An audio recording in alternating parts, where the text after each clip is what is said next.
Assalamualaikum warahmatullahi wabarakatuh. Selamat pagi, selamat siang, selamat sore, dan juga selamat malam untuk Bapak Saifuddin dan rekan-rekan yang berbahagia. Saya Saptrial Sardani dari Fisika Angkatan 2023, NRP 500-123-1115, akan menjelaskan mengenai penugasan untuk evaluasi akhir semester yang telah Bapak Saifuddin berikan. Untuk itu, sebelumnya saya izin untuk share screen terlebih dahulu.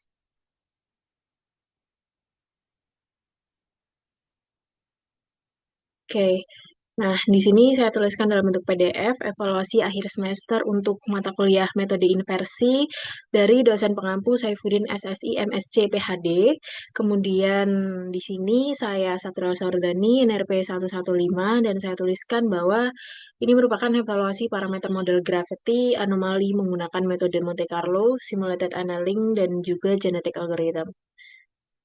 Untuk deskripsinya, digunakan data sintetik anomali yang telah Bapak berikan sebelumnya pada persoalan, kemudian dari data tersebut dimodelkan menggunakan persamaan yang dikembangkan, dan nantinya akan bertujuan untuk menentukan parameter-parameter model yang ditanyakan, yaitu amplitudenya, posisi horizontal sumbernya, kedalaman sumber, shape factornya, faktor eksponennya apa, dan juga diperoleh kecocokan terbaik antara dari data observasi dan data hasil perhitungan modelnya. Untuk penyelesaian ini juga memiliki beberapa metode. Yang pertama, metode optimasi global yang akan digunakan, kemudian akan menggunakan Monte Carlo, simulated annealing, dan juga genetic algorithm. Dari ketiga ini nantinya akan dipilih karena memiliki kemampuan eksplorasi ruang parameter yang luas dan tidak memerlukan tebakan awal yang sangat dekat dengan solusi sebenarnya. Jadi dari ketiga metode ini nanti akan dipilih mana yang paling optimal, seperti itu. Untuk memulai, di sini akan ada suatu persamaan yang digunakan untuk anomali gravity residual seperti yang dituliskan pada PDF. Dari sini akan dimasukkan ke dalam source code yang telah saya buat. Yang pertama ada source code untuk pencarian SP, di mana SP ini berfungsi sebagai forward modelingnya untuk menghitung respon anomali gravitasi berdasarkan parameter modelnya yang diberikan.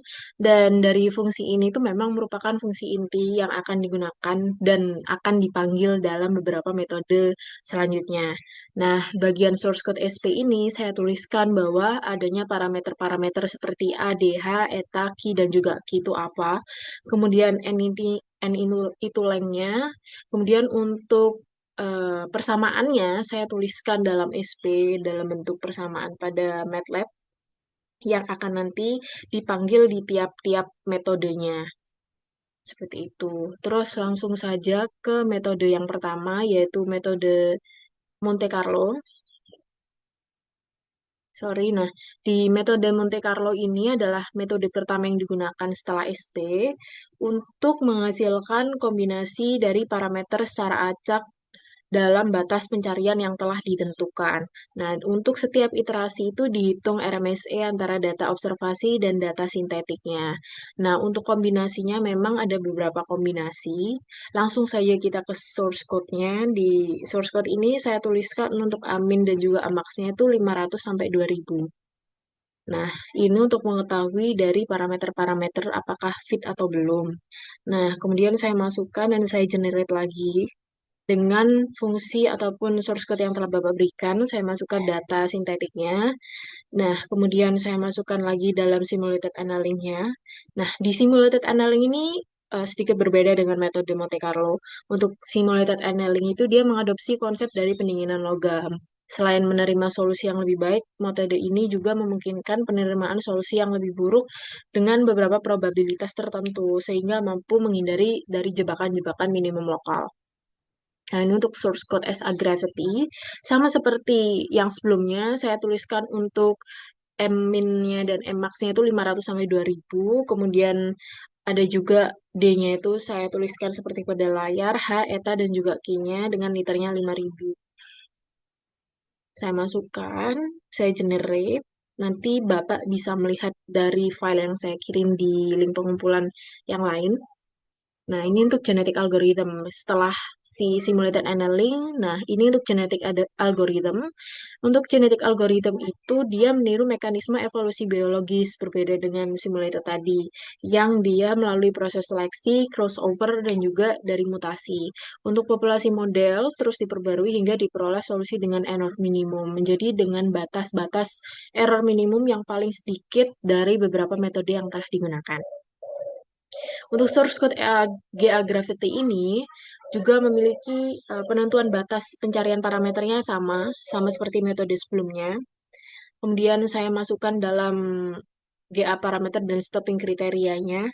Saya masukkan ke initial population-nya itu seperti apa. Di sini ada figure, jadi ada beberapa figure gitu yang akan saya tampilkan.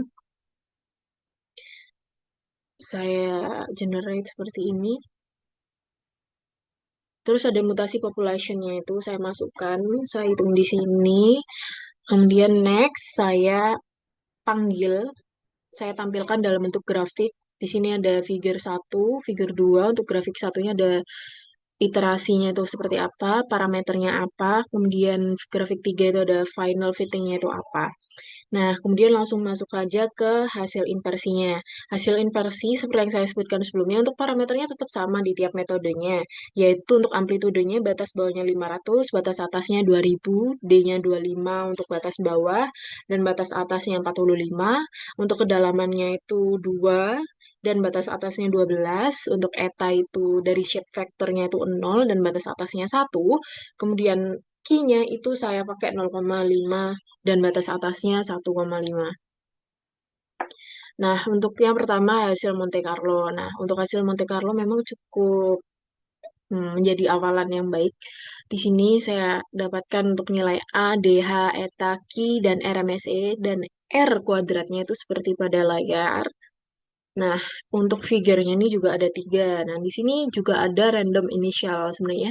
Untuk menjadi parameter adalah dari observasi data dan juga solusi akhirnya itu memang sudah fit. Tapi karena random initial modelnya itu dia berbentuk acak, data yang acak, sehingga dapat memungkinkan adanya terjadi hasil seperti ini. Untuk analisanya, yang pertama, pada gambar satu, grafik satu, pada grafik ini, dia itu turun sangat tajam dari 55 mgal sampai menurun drastis ke 2. Terus untuk turun lagi menjadi bertahap di sekitar iterasi 400 sampai 550 dan akhirnya stabil di bawah 1,5 mgal hingga iterasi ke 5000. Untuk konvergensi yang sangat cepat ini memang didukung dari pencarian yang memang sudah dipersempit seperti yang dilihat pada tabel. Kemudian dari keempat parameter ini memang cepat menetap pada nilai yang akhirnya setelah iterasi ke 550. Kemudian langsung masuk saja ke hasil simulated annealing. Di hasil simulated annealing ini parameter yang diperoleh A-nya itu sudah 1056,819, D-nya 34,9, H-nya itu 4,7, eta-nya tuh 0,2, Q-nya tuh 1,3, MSE dan R kuadratnya tuh seperti yang pada layar. Nah, ini cukup beda ya, karena memang untuk grafik yang pertama itu dia menampilkan iterasi error dan juga parameter terestimasi, sedangkan kalau ini dia menampilkan konvergensinya, konvergensi dan evolusi parameter serta hasil fittingnya. Hasil fittingnya sama-sama baik dari kedua metode yang telah digunakan ini. Untuk error pada gambar kedua ini dia menurun melalui beberapa tahap. Dari step down-nya itu yang jelas dari 4,5 mgal di awal dia netap ke 2 mgal hingga iterasinya itu 2400. Turun lagi ke 1,8 mgal dan akhirnya turun tajam juga ke 0,6 sampai ke 0,7 mgal setelah iterasi ke 3600. Nah, untuk hal ini menunjukkan itu T-nya itu menurun secara monoton dengan aturan T sama dengan 0,1 sekian. Sedangkan panel probabilitas memperlihatkan beberapa adanya lonjakan penerimaan solusi yang lebih buruk. Dari hal ini juga dilihat pada gambar 2B yang menunjukkan solusi parameter memang sudah relatif stabil iterasinya dengan penyesuaian akhir yang terlihat jelas pada keempat panel bawah tepat di iterasi. Sedangkan untuk gambar 2 yang sebelah kanan menunjukkan kurva solusi akhir yang SA yang hitam tadi itu dia berhenti dengan sangat dekat dengan data observasi di sepanjang lintasan, termasuk pada puncak anomalinya yang hampir identik juga dengan puncak data. Hal ini dikonfirmasi oleh nilai RMSE yang terhitung sangat kecil. Selanjutnya genetic annealing. Nah, genetic annealing itu merupakan metode yang memang paling optimal setelah saya lihat dan saya dapatkan hasilnya. Di mana genetic annealing ini saya dapat output itu 4 grafik yang akan saya jelaskan berikutnya. Nah, parameter ini juga menunjukkan adanya nilai-nilai yang berbeda pula dan hampir stabil dan nggak jauh beda dengan beberapa metode yang sebelumnya. Untuk figurnya ini, dia ini seperti yang saya sebutkan, ada 4, ada grafik konvergensi GA-nya, grafik evolusi parameter, fitting, dan juga random population. Untuk yang pertama, ada grafik populasi awal, yang memang itu 12 kurva dengan amplitudo puncak bervariasi dari mendekati 0 hingga 485 mgal dengan posisi puncak yang menyebar di rentang 30 sampai 45 meter, jauh dari bentuk anomali data observasi yang sebenarnya. Kemudian setelah 1000 itu dia untuk petunjukan adanya error rata-rata populasi yang berwarna biru dengan tetap berfluktuasi tajam, tapi ada error individu yang terbaik ataupun merah, dia tuh turun sangat cepat ke mendekati 0 dalam 50 generasi pertama dan tetap rendah sepanjang sisa generasinya.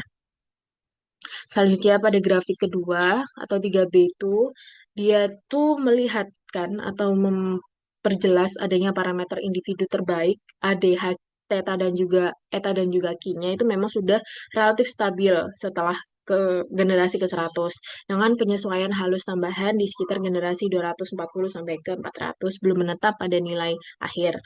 Nah, untuk gambar ketiga yang sebelah kanan menunjukkan kurva solusi akhir yang warna hitam, di mana dia mengikuti data observasi dengan sangat presisi di sepanjang lintasan, termasuk pada bagian puncak anomali yang tajam. Konsisten, konsisten dengan RMSE yang terkecil itu tadi dan R kuadrat tertinggi di antara ketiga metode pada studi ini. Untuk itu, saya buat beberapa perbandingan dari metode-metode yang digunakan, baik Monte Carlo, simulated annealing, dan juga genetic algorithm. Setelah ini saya kaji dan saya dapatkan bahwa ada beberapa hal penting yang dapat disimpulkan. Yang pertama untuk konsistensi dari posisi dan kedalamannya. Untuk ketiga metode dia menempatkan sumber anomali pada D34 sampai 35. Itu sangat konsisten dan mendekati lokasi puncak data observasi. Kedalamannya juga relatif konsisten dan dari kedua parameter ini juga terhitung lebih stabil dibanding studi yang sebelumnya. Selanjutnya untuk shape factornya, untuk eta dan juga q-nya memang juga jauh lebih konsisten kali ini. Yang eta itu berkisar 0,26 sampai 0,29 dan q-nya itu berkisar 1,34 sampai ke 1,48. Ini relatif sempit dibanding yang A. Hal ini menunjukkan bahwa persempitan batas pencarian ini efektif mengurangi ambiguitas bentuk geometri. Untuk trade-off-nya itu memang sangat terlihat di nilainya memang meningkat monoton dari MC ke SA kemudian ke GA-nya. Meskipun ketiganya memang menghasilkan puncak-puncak model yang berdekatan.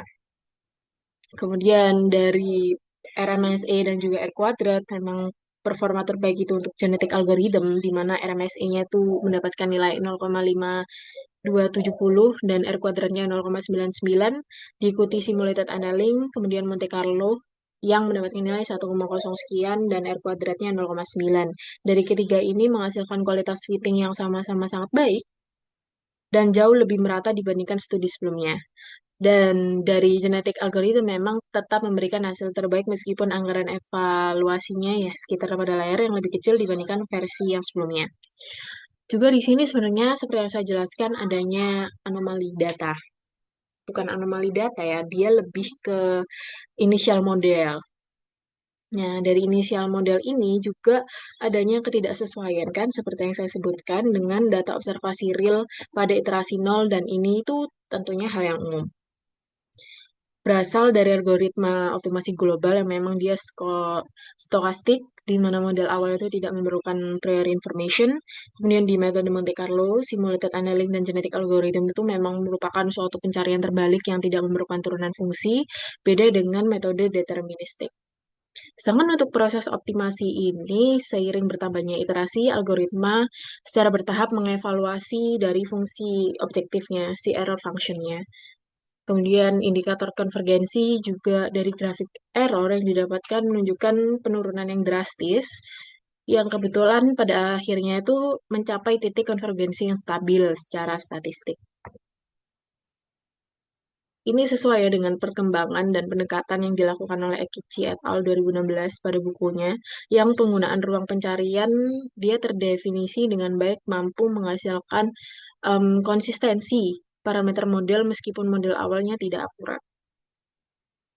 Nah, untuk kesimpulan, di sini saya dapatkan inversi anomali gravitasi ini data sintetiknya dari yang digunakan menggunakan formula Ekichi itu dengan tiga metode telah dipersempit dan secara konsisten dia mengidentifikasi sumber anomali horizontal, posisi horizontalnya itu di sekitar 34,8 sampai 35 dengan kedalamannya itu 3,7 sampai 4,9, shape vektornya itu 0,27 sampai 0,30, Q-nya 1,34 sampai 1,46 dan memang untuk parameter amplitudonya aja yang masih menunjukkan trade-off yang cukup besar sebagai ciri khas dari non-uniqueness, sorry, pada inversi gravitasi non linear. Dari ketiga metode, memang genetic algorithm memberikan hasil fitting terbaik seperti yang saya sebutkan sebelumnya untuk RMSE 0,52 sekian. Diikuti simulated annealing, Monte Carlo, dan sebagainya. Dibanding studi dari ruang pencarian yang lebih besar, tiga metode ini memang menghasilkan kualitas fittingnya jauh lebih merata. Sekian dari saya. Untuk referensinya memang saya menggunakan tiga buku ini yang saya elaborate dan saya susun menjadi penjelasan yang di atas. Sekian dari saya. Mohon maaf juga ada penjelasan saya yang kurang bisa dipahami ataupun ada salah kata yang terucap dari saya pribadi. Sekian dari saya. Untuk Bapak Saifuddin sehat selalu dan rekan-rekan sekalian. Saya pamit undur diri. Wassalamualaikum warahmatullahi wabarakatuh.